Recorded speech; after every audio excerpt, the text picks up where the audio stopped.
we're really good at treating things non-operatively, and we try to avoid surgery if at all possible. We have physical therapists that we work with on a regular basis. We have some physicians in our practice who specialize in injection therapy and the non-operative treatment of back and neck problems. And so that's, the majority of what we see are these non-operative problems, just pain in the back or leg, things that will get better without an operation. So we strive to get the patient better without surgery first. Well, from a surgery standpoint, herniated discs are fairly common. So this is a model of the lumbar spine.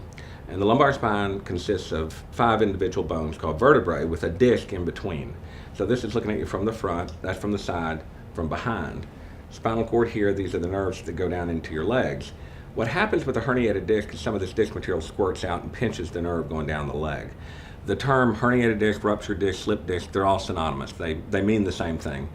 And basically it amounts to severe leg pain associated with back pain is how the patients present. Now, a lot of these patients will get better without an operation, but if you've tried everything else and they aren't better, then surgery comes into play.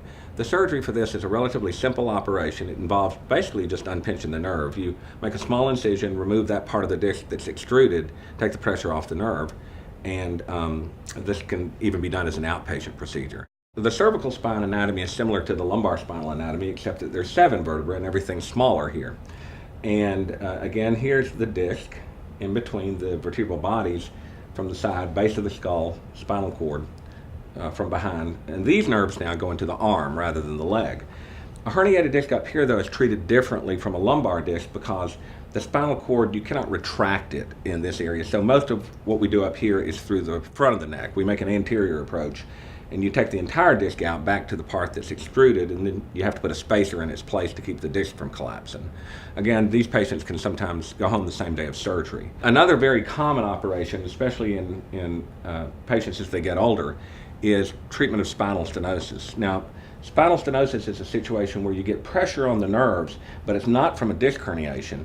It's from these facet joints enlarging due to arthritis and basically just collapse of the whole spine with the ligaments folding in, and it's all pressure on the nerves. And these patients have standing and walking intolerance. They're in the age group, 50 to 70 to 80 years old, and they frequently have an associated condition where the one vertebra slips forward on the other, not the disc, but the bone itself.